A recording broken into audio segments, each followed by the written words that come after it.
చేయవలసి ఉంటుంది. ఈ విషయాన్ని చాలా అద్భుతమైనటువంటి లీలను ఒకదాన్ని చేశాడు స్వామి.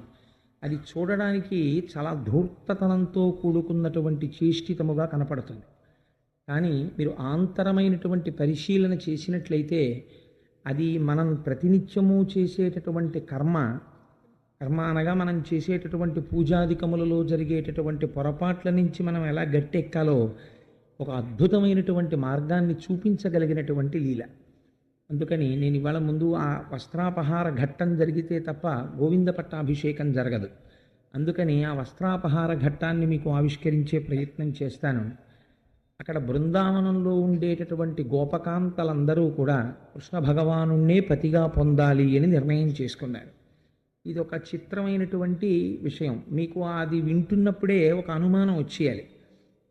ఒక ఊరిలో, ఒక చిన్న ఊరిలో ఒక యోగ్యుడైన వరుడు ఒక ఇంట్లో ఉన్నాడు అనుకోండి. ఏదో ఒక 4 ఇళ్లలోనో ఒక 5 ఇళ్లలోనో ఉండే పిల్లలు ఆ పిల్లవాడిని వరుడిగా పొందాలి అన్న ఉద్దేశంతో ఏదో వ్రతం చేసుకున్నారు, లేకపోతే ఏదో పూజ చేశారు అంటే ఏమో ఆయన్ని భర్తగా పొందాలని చేసి ఉండవచ్చు. కానీ ఊళ్ళో ఉన్న కన్యలందరూ కలిసి ఆయన ఒక్కడనే భర్తగా పొందుతానని సామూహిక పూజ చేస్తారండి ఎక్కడైనా? అలా ఉంటుందా? కాకినాడలో ఉన్న వాళ్ళందరూ కూడా కన్నెపిల్లలందరూ కలిసి ఎవరో ఒక ఇంట్లో ఉన్న ఒక పిల్లాన్ని భర్తగా పొందుతాం మేమందరం అని చెప్పి సామూహికంగా అందరికీ తెలిసేటట్టు త్రిపుర సుందరి అమ్మవారి గుళ్ళోనో లేకపోతే ఏంటి కాలవ ఒడ్డునో వ్రతం చేశారనుకోండి. అదేమిటండి ఇంతమంది ఒక్కడిని భర్తగా పొందడానికి వ్రతం చేస్తున్నారు, హాస్యాస్పదంగా ఉంది కదా ఈ వ్రతం, ఇంతమంది ఆడపిల్లలకు ఒకడు భర్త ఎలా అని అడుగుతాం కదా. కాబట్టి అది ఆలోచించదగినటువంటి, ఆలోచిస్తే చాలా గొప్ప పరిష్కారములను మార్గములను చూపించగలిగినటువంటి లీల. అందులో వీళ్ళందరూ కృష్ణుణ్ణి పతిగా పొందాలనుకున్నారు. కృష్ణుణ్ణి పతిగా పొందాలి అనుకుంటే ఎవరి యొక్క అనుగ్రహం ఉండాలి? కృష్ణానుగ్రహమే ఉండాలి కదా. ఎవరిని భర్తగా పొందాలని అనుకుంటున్నారో ఆయన ఆనుకూల్యత వహించాలి యువతల వారిని వివాహం చేసుకోవడానికి.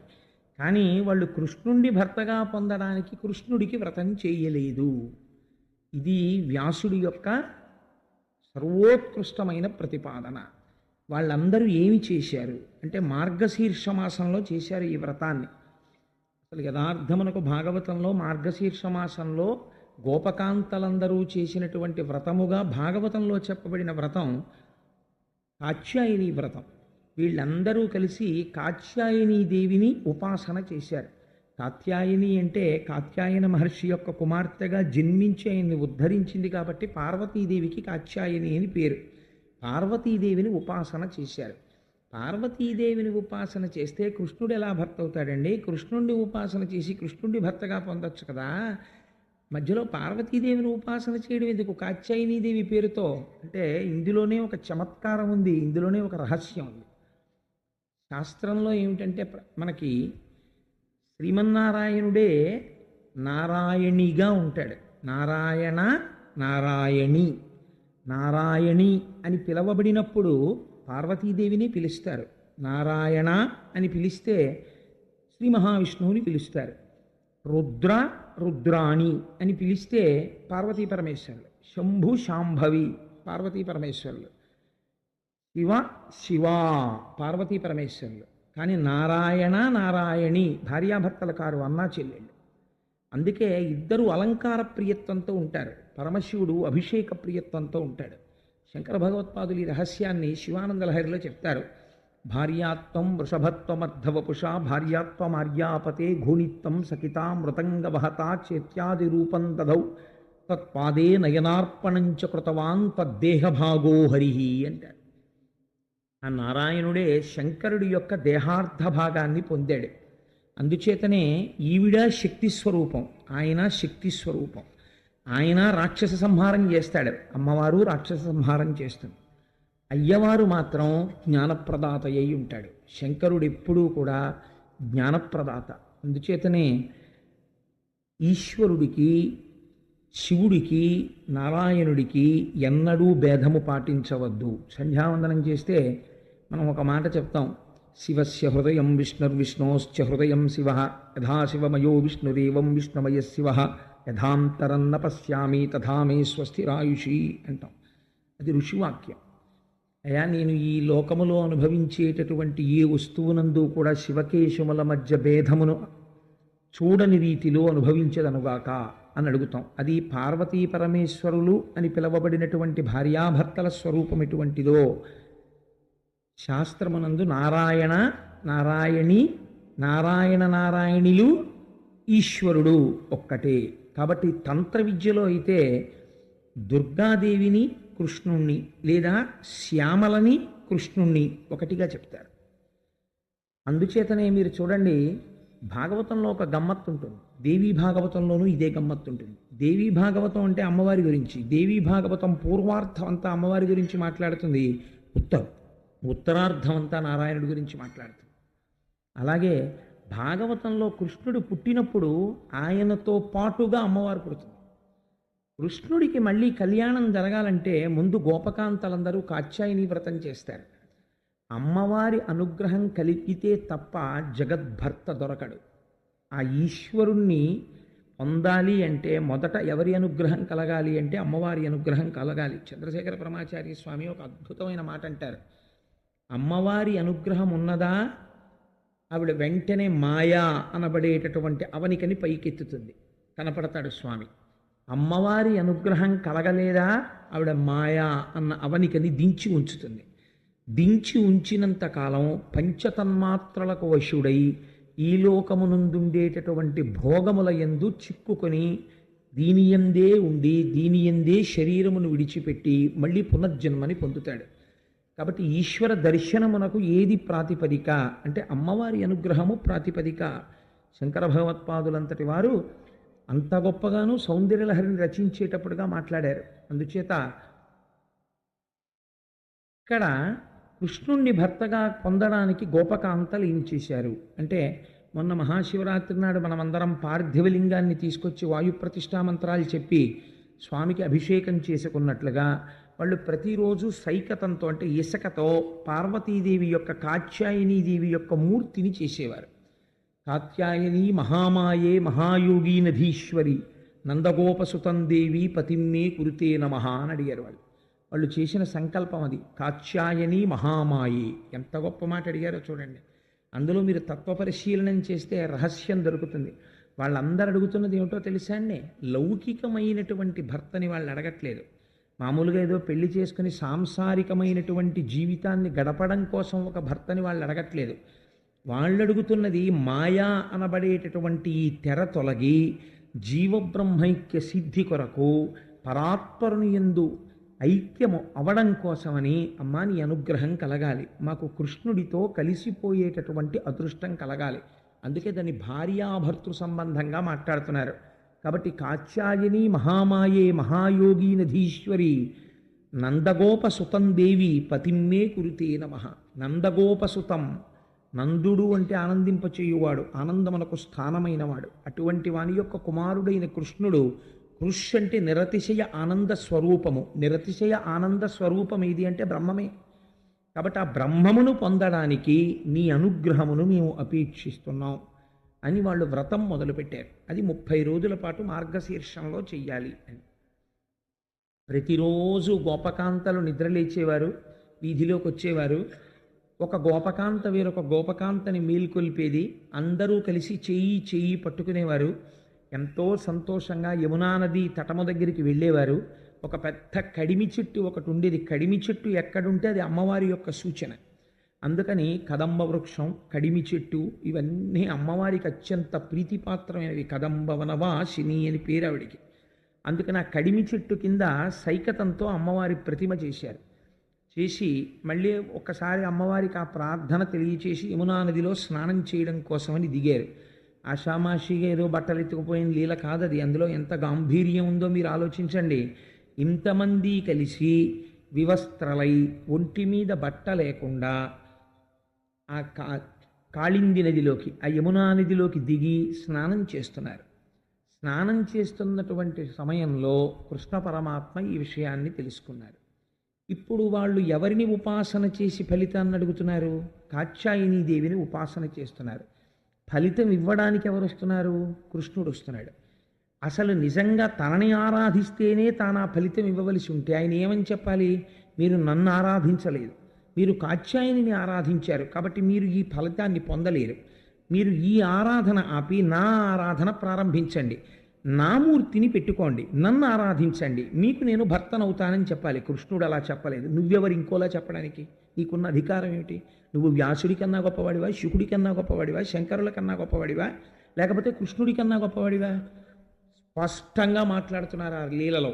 కృష్ణ పరమాత్మ వ్రత ఫలితమును ఇవ్వవలసినటువంటి సమయం ఆసన్నమైంది. వాళ్ళ భక్తి అంత గొప్పది, కానీ కర్మయందు తేడా వస్తుంది. లోపల భక్తికి లోటు లేదు.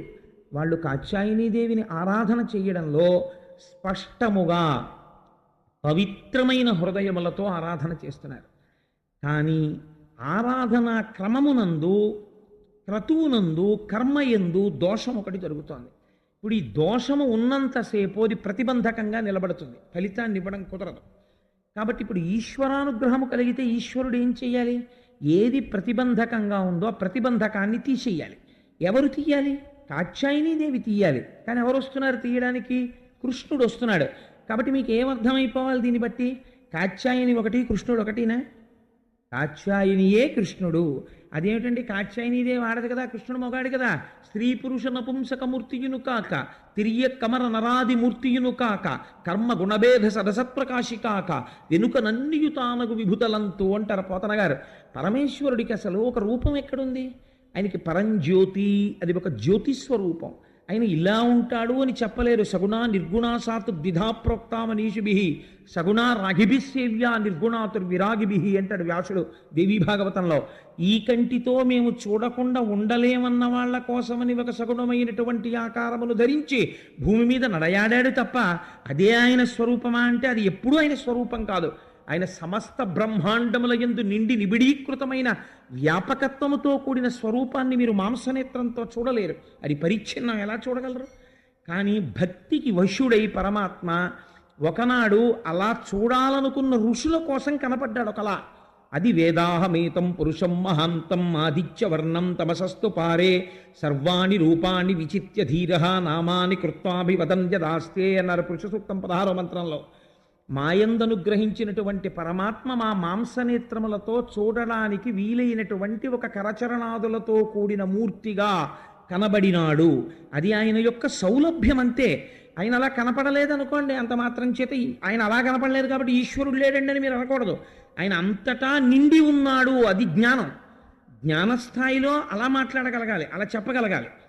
నమశిష్ప్యాయి చ ఫేన్యాయి చ శిఖత్యాయి చ ప్రవాహ్యాయి చ హరిత్యాయి చ లోప్యాయి చ చోరాయి చ అనగలగాలి.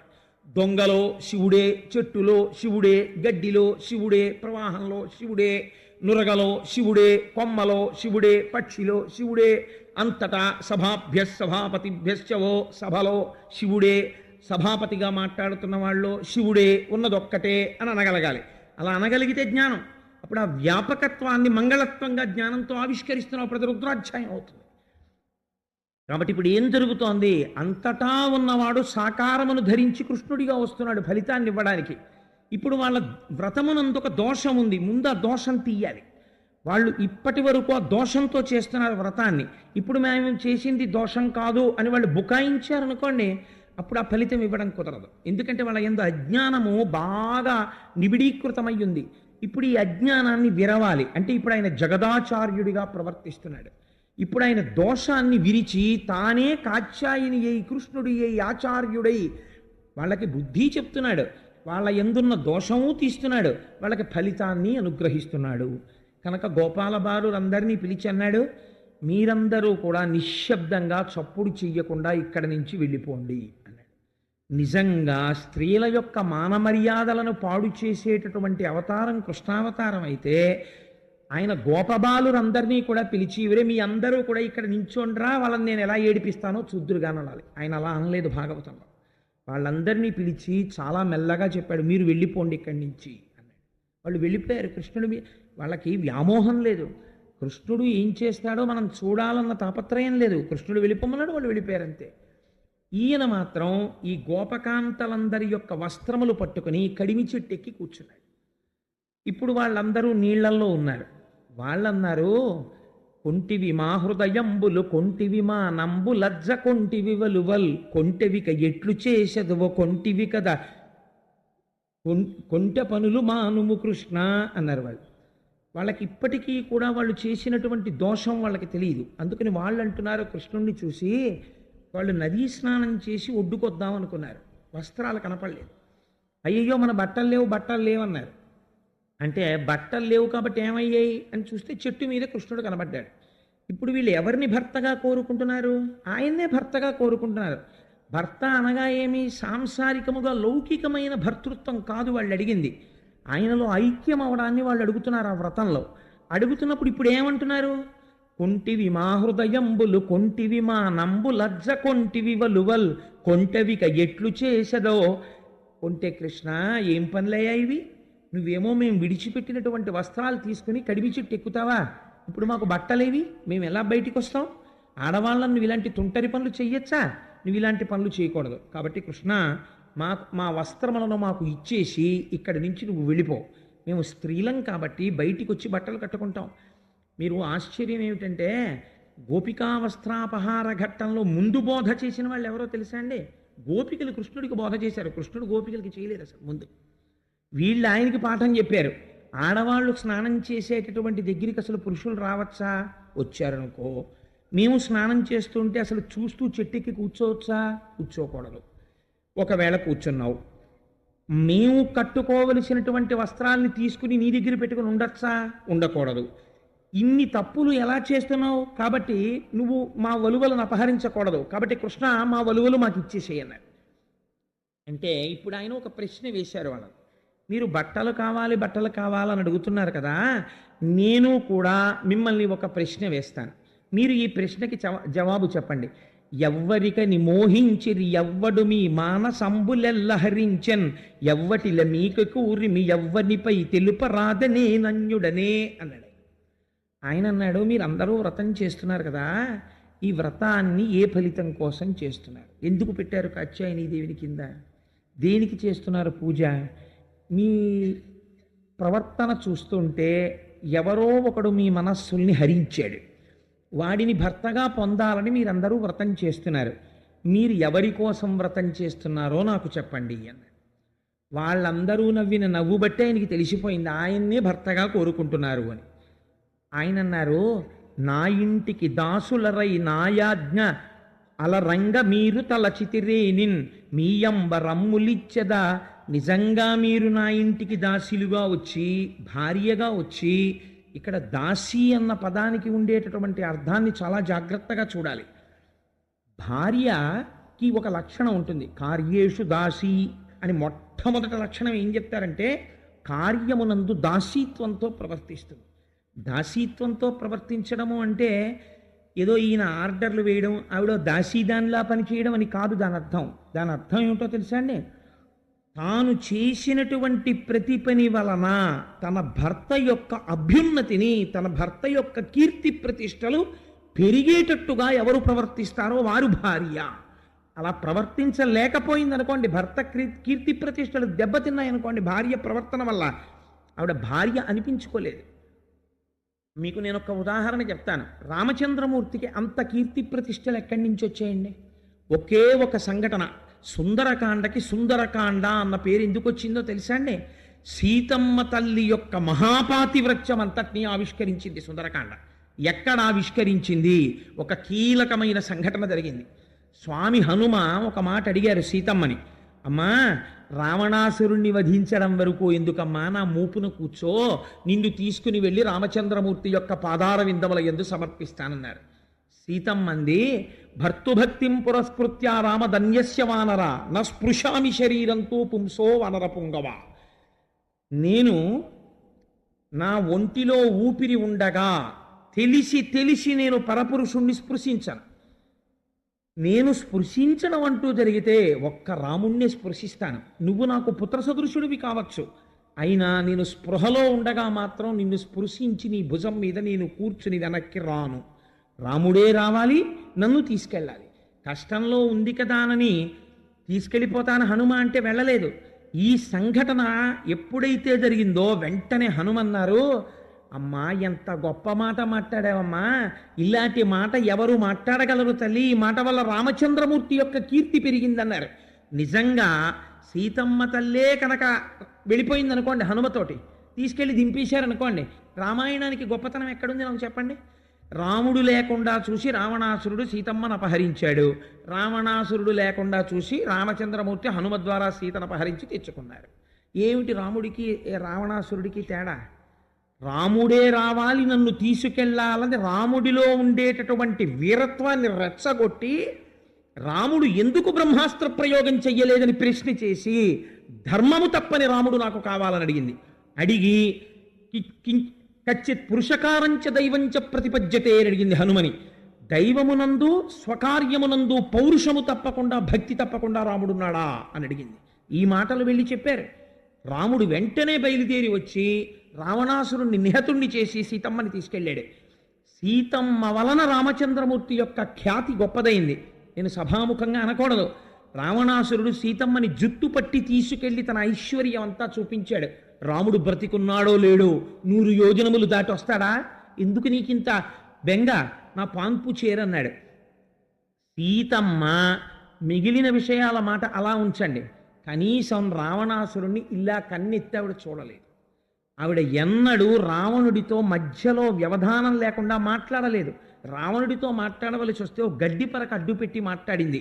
ఇంత మహాపాతివ్రత్యం కలిగిన తల్లి కాబట్టే యుద్ధకాండలో నేను ఎన్నడూ రామచంద్రమూర్తి పాదములను విస్మృతి చెందనదాననైతే ఈ అగ్నిహోత్రుడు నన్ను రక్షించుగాక అని అగ్నిప్రవేశం చేసింది. అగ్నిహోత్రుడు వెంటనే ఆవిడ తొడ మీద కూర్చోపెట్టుకుని కుమార్తెని తీసుకొచ్చినట్టు పైకి తీసుకొచ్చాడు. ఇప్పుడు సీతమ్మ తల్లి యొక్క జాజ్వల్యమానమైన కీర్తి వల్ల ఎవరి కీర్తి ప్రతిష్టలు పెరిగాయి? రామచంద్రమూర్తి కీర్తి ప్రతిష్టలు పెరిగాయి. ఒక శుభలేఖ వేస్తే జనక్యాహ కమలాంజలాంజలిపుటే యాహ పద్మరాగాయితాహ అని ఒక శ్లోకాన్ని వేస్తాం మనం. కాబట్టి భార్య యొక్క ప్రవర్తన చేత, తాను చేసేటటువంటి కార్యము వలన ప్రతి పనిలో ఎవరి అభ్యున్నతి పెరగాలని చూస్తుంది. తన భర్త కీర్తి పెరగాలి, తన భర్త వైభవం పాడైపోకూడదు, ఆయనకున్న మర్యాద పాడైపోకూడదు అని ఏ స్త్రీ ఆలోచిస్తుందో ఆమె మాత్రమే భార్య. మిగిలిన వాళ్ళందరూ నామకః భార్యను అనిపించుకోవచ్చుగాక, అది భార్యాత్మను స్థిరీకరించదు. మొట్టమొదటి లక్షణం ఇది, కార్యేషు దాసీ. ఇది అడుగుతున్నారు కృష్ణ పరమాత్మ. నా ఇంటికి దాసులరై నాయాజ్ఞ వహించి మీరు నలచెదరేనిన్. నిజంగా మీరు నాజ్ఞ వహించి నేను చెప్పినట్టు చెయ్యాలని మీరు అనుకుంటే, భర్త ఒకటి చెప్తే మీరు చెప్పేది ఏమిటి? మీకేం తెలుసు ధర్మశాస్త్రం? నాకు తెలుసు, నేను చెప్పినట్టు మీరు చేయాలి, కానీ మీరు చెప్పినట్టు నేను చేయడం ఏమిటని తిరగబడింది అనుకోండి, ఇంకా భర్త ఏమిటి? భర్త అంటే ఎవరు అంటే, తాళి కట్టగానే భర్త గురుస్వరూపం కూడా అయిపోతాడు. యోమే భక్తాస్సమే గురుహు తం నిత్యం అనురక్తాస్మి యథారూపాం సువర్చల అంటుంది రామాయణంలో సీతమ్మ. అందుకని భర్త గురువు, ఆయన ఏది చెప్తే అది చెయ్యాలి. మీరు భాగవతంలో విన్నారు, అదితికి అనుమానం వస్తే కశ్యప ప్రజాపతిని అడిగింది వెళ్ళి, దితికి అనుమానం వస్తే కశ్యప ప్రజాపతిని అడిగింది. ఎప్పుడూ కూడా భర్తని సంప్రదించాలి స్త్రీ. తను అడుగు తీసి అడుగు వేస్తే తన భర్త కీర్తి మాసిపోకుండా చూసుకుంటుంది భార్య. కాబట్టి ఆవిడ్ని పత్ని అన్న పదంతో పిలుస్తారు. ధర్మపత్ని సమేతస్య అంటాడు తప్ప భార్య అన్న మాట కూడా వాడరు శాస్త్రంలో. అటువంటి స్త్రీ తాను చేసిన ప్రతి పనిలో తన భర్త యొక్క ఔన్నత్యాన్ని నిలబెడుతుంది. మీరు ఇవాళ చేస్తున్నారు నన్ను భర్తగా కావాలని. నాకు భార్య కావాలనుకున్న వాళ్ళు, నిజంగా మీరు భార్య కావాలంటే మొదటి లక్షణం దాసీత్వం తెలిసి ఉండాలి. దాసీత్వం అంటే మీకు మళ్ళీ ఇప్పుడే చెప్పాను, ప్రతి పనిలో భర్త అభ్యున్నతిని ఆవిష్కరించాలి. మీరు ఆ పని చేస్తున్నారా? ఒకసారి గుండెల మీద చెయ్యేసుకుని ఆలోచించండి. మీరు అలా ప్రవర్తించడం లేదు. నా ఇంటికి దాసులరై నాయాజ్ఞ వహించి మీరు నడచదరేనిన్. ఒకవేళ మీరు అలా అనుకుంటే, నేను చెప్పిన మాట వినాలి అని మీరు అనుకుంటే, నేను ఒక మాట చెప్తాను, నేను చెప్పినట్టుగా మీరు ప్రవర్తించండి అన్నారు స్వామి. అని ఆయన ఎంత అందంగా మాట్లాడారో. అది మదోద్రేకంతో ఆడపిల్లల వలువలు ఎత్తుకుపోయిన సంఘటన కాదండి. ఆయన ఎంత గొప్పగా మాట్లాడారో చూడండి. శృంగారవతులార సిగ్గేల మిమకూడి చిన్ననాటనే గోలె పెరిగినాడ, ఎరుగనే మీలోన ఎన్నడునున్నాడ, నేను చూడని మర్మమేది కలదు, వ్రతనిష్టలయ్యుండి వలువలు దాల్చక నిటజొత్తురే మీరు నియతి తప్పి, కాత్యాయనీదేవి కళ్ళజేయుటే కాక ఈ రీతి నోచువారెందుకలరు వ్రతఫలంబు మీరు వలచిన చక్కగా ఇంతులెల్ల చేతులెత్తి మ్రొక్కి చేరి పుచ్చుకొనుడు చీరలు సిగ్గుతో వాడనేల ఎగ్గులాడనేల అన్నాడు. ఎంత మహామర్యాదతో తీర్పు చెప్పాడో చూడండి. శృంగారవతులార సిగ్గేల మిముగూడి చిన్ననాటనే గోలె పెరిగినాడ. నన్ను చూసి సిగ్గుపడతారేంటి? మీతో పాటే నేను చిన్నతనం నుంచి కలిసి పెరిగాను, మనందరం కలిసి పెరిగాం. ఇప్పుడు చెప్తున్నాడు వాళ్ళు అడిగిన వ్రతరహస్యం. ఎరుగరే మీలోన ఎన్నడునున్నాడా? ఈ కృష్ణుడు బయట ఉన్నవాడు కాడు, ఈ కృష్ణుడు లోనున్నవాడు. అన్ని ప్రాణుల యొక్క హృదయాంతరాళముల యందు ఉన్నవాడు శ్రీమన్నారాయణుడు. నేను మీ అందరి హృదయాలలో ఉన్నాను. నేను లేనినాడది శివము కాదు, శవము. నేనున్నాను కాబట్టి మీరు మంగళప్రదలై ఉన్నారు, మీరు వ్రతం చేయగలుగుతున్నారు. ఎరుగనే మీలోన ఎన్నడునున్నాడ, నేను చూడని మర్మమేది కలదు. నేను ఉండబట్టి కదా అసలు ఈ శరీరం పెరుగుతోంది. ఈ శరీరం ఒకటి ఉన్నది అన్న స్పృహ. శాస్త్రంలో ఒక అందమైన మాట అంటారు, భవతి. ఇదే పరబ్రహ్మం అంటారు. అదండి మాట్లాడడం అంటే. ఎంత గొప్పగా మాట్లాడారు పోతన గారు. నువ్వు దాన్ని శివ అని పిలు, విష్ణు అని పిలు, సశివ సహరిసేంద్ర సోక్షర పరమస్వరాట్, ఏ పేరు పెట్టి పిలు, అదేమిటో తెలుసా? భవతి. భవతి ఉన్నది, లేదు, అది లేదనుకోండి, ఇంకా దాని యందు మంగళత్వము లేదు. అందుకే శివ అంటే ఉండి మంగళత్వం, విష్ణు అంటే వ్యాపకత్వం. వ్యాపకత్వము చెంది ఉండి మంగళత్వాన్ని ఇస్తే శివ కేశవులు అవుతారు వాళ్ళిద్దరు. కాబట్టి ఇప్పుడు ఏమైంది అంటే, ఎరుగరే మీలోన ఎన్నడునున్నాడ, నేను చూడని మర్మమేది కలదు. ఈ లోపల ఈశ్వరుడు ఉన్నాడు కాబట్టి ఒకనాడు ఈ శరీరం పసిపిల్లవాడిగా ఒక చిన్న చాప మీద పడుకుంది. ఈ శరీరానికి బట్ట కట్టుకోవడం కూడా చేత కాని రీతిలో దొల్లుతూ పడుండేది. ఈ శరీరానికి వేరొకళ్ళు స్నానం చేయించి ఈ శరీరానికి ఒక చిన్న బట్ట కట్టేవారు. ఆ తర్వాత ఈ శరీరం కొంచెం పెద్దదైంది. ఇది స్నానం చేస్తుంటే ఒరే నాన్న అని పిలిస్తే తువ్వాలైనా కట్టుకుని బయటికి రావాలని తెలియకుండా పరిగెత్తుకొచ్చి అమ్మని పట్టుకుని శరీరం పెరిగింది కొన్నాళ్ళు. ఆ తర్వాత పిలిస్తే నేను స్నానం చేస్తూ బయటికి వెడుతున్నాను కాబట్టి కనీసం తువ్వాలు కట్టుకుని బయటికి వెళ్ళాలన్న దేహభ్రాంతి ఏర్పడింది. ఇన్ని మార్పుల్ని లోపలుండి చూస్తున్నవాడెవరు? వాడు ఉండబట్టి కదా పెరుగుతోంది. బాల్యాదిశ్యపి జగ్రదాదిషు తథా సర్వాస్వస్థాస్యపి వ్యావృత్తా స్వనువర్తమానమహమిత్యంత స్ఫురంతం సదా స్వాత్మానం ప్రకటీకరోతి భజతాం యో భద్రయా ముద్రయా తస్మై శ్రీ గురుమూర్తయే నమయిదం శ్రీ దక్షిణామూర్తయే అంటారు శంకర భగవత్పాదులు దక్షిణామూర్తి స్తోత్రంలో. బాల్యము అవస్థ దాటింది. బాల్యమన్న అవస్థని ఇక్కడ గుర్తించింది పరబ్రహ్మం. దాటాడు. ఏదో యవ్వనము ఇది తెలుసుకుంటోంది, యవ్వనంలో ఉన్నానని. ఇంకొక 5 ఏళ్ళో 6 ఏళ్ళో పోతాయి. వార్ధక్యము, పూర్వం ఉన్న ఓపిక లేదు, ఇప్పుడు నా శరీరం బడలింది అని తెలుసుకుంటుంది.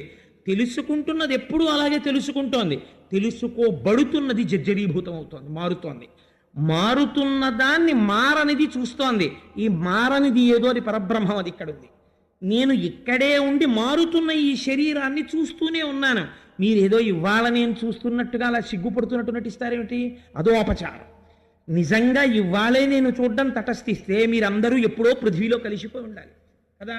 ఇవాళే నేను చూడడం ఏంటి? ఎప్పుడూ మీలోనే ఉన్నాను నేను, ఉండబట్టే మీరు ఇలా ఉండగలిగారు. భవతి, నేనున్నాను మీ యందు. ఆయన ఎంత వేదాంతం మాట్లాడుతున్నాడో చూడండి కృష్ణుడు. ఆయన మాట్లాడింది ఏం తప్పు మాటలో అల్లరి మాటలో ఆయన మాట్లాడలేదు. అంటూ ఆయన అన్నారు, వ్రతనిష్టలయ్యుండి వలువలు దాల్చక నీట జొత్తురే మీరు నియతి తప్పి కాత్యాయనీదేవి కళ్ళజేయుటే కాక ఈ రీతి నోచువారెందుకలరు. భాగవతం చదువుకుంటే జ్ఞానం కలుగుతుందిరా అన్నారు పెద్దలందుకే. మీరు ఒక వ్రతం చేశారు, ఇప్పుడు ఈ వ్రతానికి ఫలితం ఎందుకు వస్తుంది? ఈ వ్రతం చేశాను కాబట్టి ఈ ఫలితం వచ్చేయాలి అంటే రాదు. అలా వ్రతం చేస్తే ఫలితం, పూజ చేస్తే ఫలితం అలా వెంటనే రావు. ఎందుకు రావు? మీరు చేసినటువంటి పూజ చేత ఈశ్వరుడు ప్రీతి చెందితే ఫలితం వస్తుంది. ప్రీతి చెందలేదు, ఫలితం రాదు. ఎందుకు రాదో తెలుసా అండి? మీకు ఒక రహస్యం చెప్పేస్తాను. మీరు కామ్యంతో ఒక వ్రతం చేసేటప్పుడు ఆవలించారనుకోండి, పోతుంది అక్కడతో. ఎప్పుడు ఆవలించారో అక్కడతో ఆ పూజ పూర్తి చేసినట్టు గీత కొట్టేస్తారు. నవరంధ్రాల్లోంచి ధర్మశాస్త్రంలో గాలి బయటికి వెడితే అక్కడతో పూజ అయిపోయింది. మీరు ఆచమనం చేసి ఆచమ్యాహ కేశవాయ స్వాహ, నారాయణాయ స్వాహ, మాధవాయ స్వాహలతి సంభవి స్వాహ, శాంతాయ స్వాహ అని ఆచమనం చేసి ఉమామహేశ్వర పూజాం కరిష్యే అని నీళ్లు ముట్టుకుని ఆవలించారనుకోండి, అయిపోయింది. మళ్ళీ స్నానం చేసి వచ్చి మళ్ళీ పూజ చేయాలి. కాబట్టి కనీసం కుడి చెవి మీద కుడి చెయ్యి వేసుకుని మళ్ళీ పూజ చేయాలి, స్నానం చేసినటువంటి ఫలితం. ఎంతమందిని చేస్తున్నాం అలాగా? ఇప్పుడు మీరేమో తప్పు చేసేసి కాత్యాయనీదేవి కళ్ళచేయుటే కాక మీరేమో నన్ను భర్తగా పొందాలా? మీరేమో కాత్యాయనీదేవిని పెట్టారా కింద, పెట్టి వ్రతం చేస్తారా?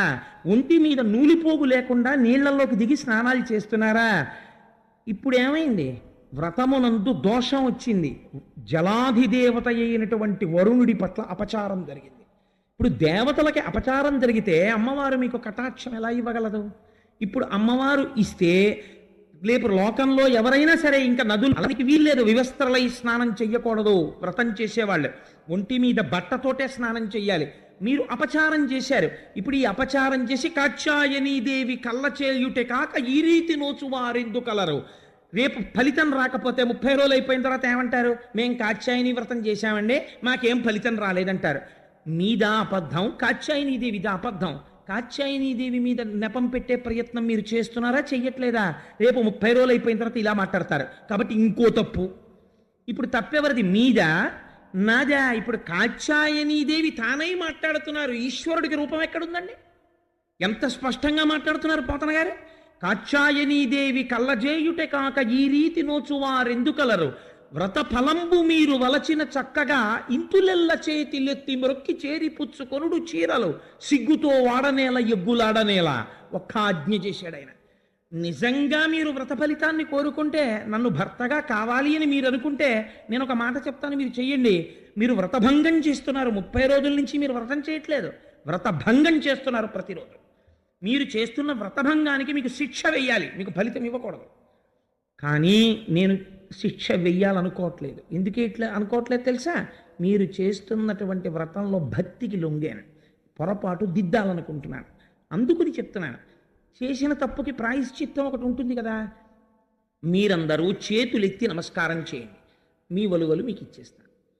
ప్రాయశ్చిత్తం అయిపోతుంది కాబట్టి ఆ వలువలు కట్టుకొని కాత్యాయనీదేవిని నోచండి, నేను మీ భర్తనవుతాను అన్నాడు స్వామి. వాళ్ళు వినలేదు, అది విచిత్రం. వాళ్ళు అన్నారు, మేము స్త్రీలం, నువ్వు పురుషుడివి, నువ్వు చెట్టు మీద కూర్చుని చూస్తూ ఉండగా మేము ఒడ్డుకొచ్చి చేతులెత్తి ఎలా నమస్కరిస్తాం? అలా కుదరదన్నారు. వ్యాఖ్యానంలోనండి ఎంత గొప్ప మాట అన్నారంటే, భగవంతుని పట్ల ప్రవర్తించేటటువంటి భక్తుడు ఎలా ఉండాలంటే, 4 సంవత్సరాలు 3 సంవత్సరాలు ఉన్న పిల్లవాడు పెరట్లో స్నానం చేస్తుంటాడు. నాన్నగారు ఆఫీస్ నుంచి వచ్చి, ఒరే నాన్న షణ్ముఖ కాజాలు తెచ్చాను రా అంటారు. నాన్నగారి మాట వినగానే ఒంటికి సబ్బు రుద్దుకుంటున్న పిల్లవాడు అలా రుద్దుకుంటున్నట్టే దండెం మీద ఉన్న తువ్వాలు తీసి కట్టుకోకుండా, నాన్నగారండి కాజాలు తెచ్చారా నాన్నగారండి అని పరిగెత్తుకొచ్చి నాన్నగారిని కౌగిలించుకుంటాడు. నేను పిల్లాన్ని, నేను బట్ట కట్టుకోలేదు, లేకపోతే మా అమ్మ నా ఒళ్ళు రుద్దుతోంది, ఈ భావన వాడికి ఏమైనా ఉంటుందండి? వాడు చక్కగా హాయిగా అమ్మ చీర గట్టిగా పట్టుకుని అమ్మ గాజులు గలగలలాడుతుండగా వాడి ఒళ్ళు రుద్దేస్తుంటే చక్కగా ఒళ్ళు రుద్దించేసుకుంటాడు. ఎందుకు రుద్దించుకోగలుగుతున్నాడు? వాడి ఎందుకు దేహభావన లేదు, అసలు ఈ శరీరం గురించిన భావన లేదు. మా అమ్మ నన్ను రుద్దుతోంది, నా ఒళ్ళు రుద్దుతోంది, అంతే. ఈశ్వరుడు యందు భక్తికి పరాకాష్ట ఏది? నువ్వు అడుగుతున్నది ఏం అడుగుతున్నావు? భర్తృత్వాన్ని అడుగుతున్నావు, అంటే నాలో ఐక్యతను అడుగుతున్నావు. భార్యాభర్తృత్వం అంటే ఐక్యత. ఒకరిలో ఒకరు ఐక్యం అయిపోతారు. అందుకే ఒకరిలో ఒకరు ఐక్యం అవ్వడానికే ఆత్మా వై పుత్రనామాసి, తన ఆత్మని నిక్షేపించాడు తన భార్య యందు, పుత్రుడిగా మళ్ళీ బయటకు వచ్చాడు. కాబట్టి మీరు నాయందు ఐక్యమును కోరినప్పుడు 2 ఎక్కడుంటాయి? 2 ఉంటే ఐక్యత ఎక్కడుంటుంది? 1 ఎలా అవుతుంది? 2 ఉన్నంతసేపు 1 కాలేదు. 1 కావాలనుకున్నప్పుడు 2 ఉన్నాయన్న భావన ఉండకూడదు కదా.